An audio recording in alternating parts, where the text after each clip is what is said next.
Hello students, आप सभी को मेरा प्रणाम। प्रोफेसर के क्लास में आप सभी का स्वागत है।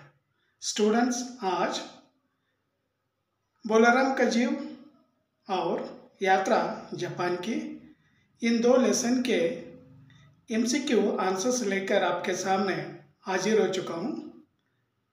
आज के वीडियो में इन दो लेसन के एमसीक्यू आंसर्स पर चर्चा होगी।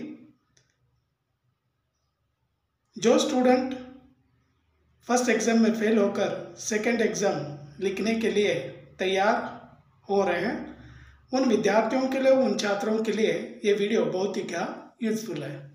स्टूडेंट्स, जो भी मेरे चैनल पर नए हैं, अभी तक सब्सक्राइब नहीं कर लिए तो सब्सक्राइब कर लीजिए। वीडियो को स्किप ना करते हुए अंत तक देखिए। ಸ್ಟೂಡೆಂಟ್ಸ್, ಯಾರೆಲ್ಲ ಹೊಸಬ್ರಿದ್ದೀರಾ, ಸಬ್ಸ್ಕ್ರೈಬ್ ಆಗಿಲ್ಲ ಅಂದರೆ ಸಬ್ಸ್ಕ್ರೈಬ್ ಆಗಿ. ವಿಡಿಯೋ ತುಂಬ ಯೂಸ್ಫುಲ್ ಆಗಿದೆ, ಕೊನೆ ತನಕ ನೋಡಿ, ಮಧ್ಯದಲ್ಲಿ ಸ್ಕಿಪ್ ಮಾಡಬೇಡಿ. ಸೊ ಇವತ್ತಿನ ವಿಡಿಯೋದಲ್ಲಿ ಬೋಲಾರಾಮ್ ಕಾ ಜೀವ್ ಮತ್ತು ಯಾತ್ರಾ ಜಪಾನ್ಗೆ ಈ ಎರಡು ಲೆಸನ್ ಮೇಲೆ MCQ ಏನು ಕೊಟ್ಟಿದ್ದಾರೆ ಆ MCQ ಆನ್ಸರ್ಸ್ ಮಾತ್ರ ಇವತ್ತು ನಾನು ಹೇಳ್ಕೊಡ್ತೀನಿ. ಸೊ ನೀಟಾಗಿ ಕೇಳಿಸ್ಕೊಳ್ಳಿ, ಹಾಗೆ ನೆನ್ಪಿಟ್ಕೊಳ್ಳಿ, ಎಕ್ಸಾಮಲ್ಲಿ ಬರೀಲಿಕ್ಕೆ ತುಂಬ ಯೂಸ್ಫುಲ್ ಆಗುತ್ತೆ.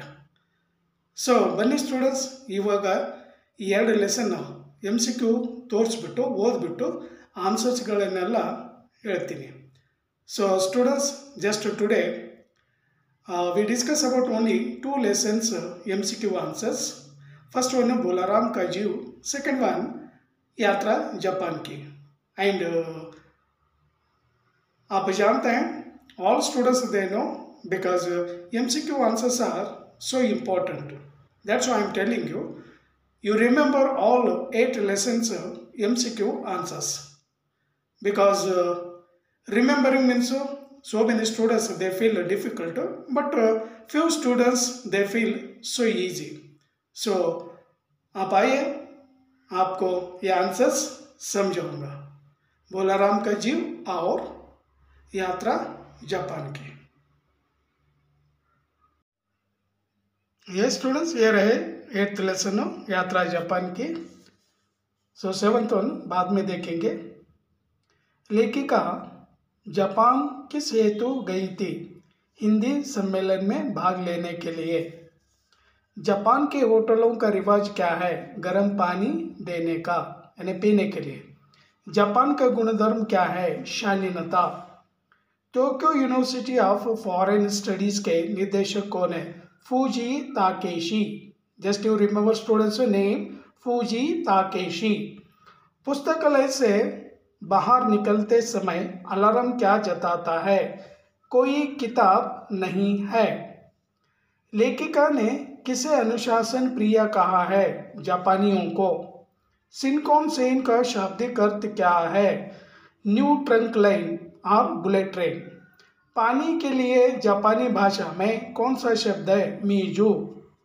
स्लम डॉग मिलियनेयर फिल्म किसकी पुस्तक के आधार पर बनी है?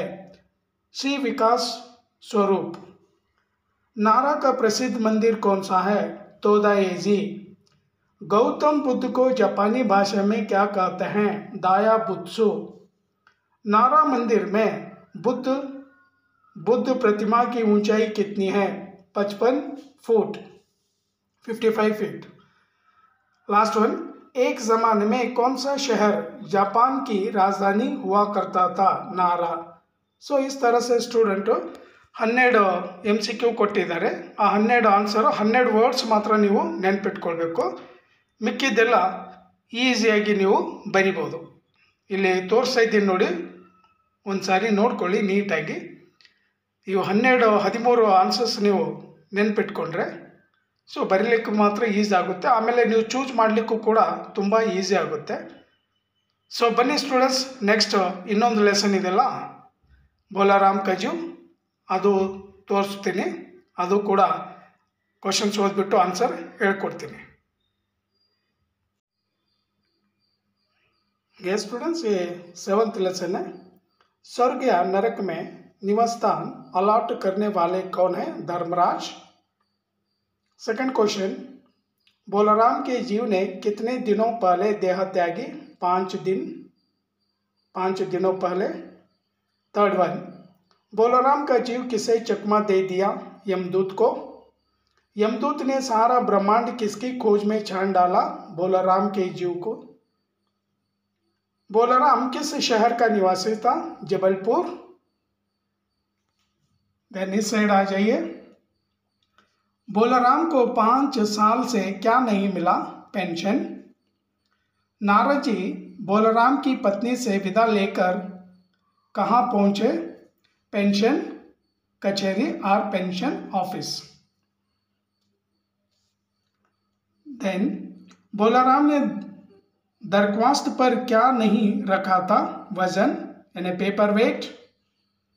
बड़े सांप के कमरे के बाहर कौन ऊँग रहा था? चपरासी यानी पियून।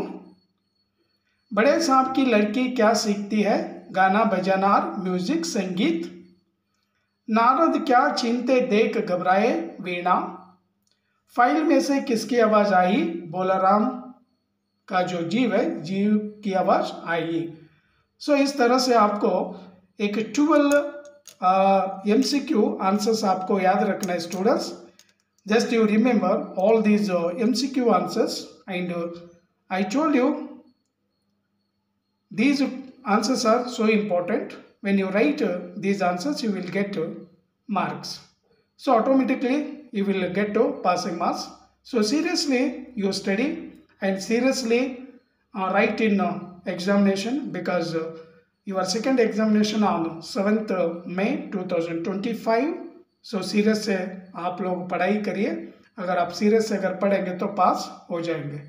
तो स्टूडेंट्स ये और एक बार आपको दिखा रहा हूँ, तो ये आराम से आप लोग ये सारे आंसर्स पढ़कर याद रखिए, और जिस दिन एग्ज़ाम होगी उसी दिन आप लिखिए। ಸ್ಟೂಡೆಂಟ್ಸ್ ಇನ್ನೊಂದು ಸಾರಿ ತೋರಿಸ್ತಾ ಇದ್ದೀನಿ, ನೋಡ್ಕೊಳ್ಳಿ।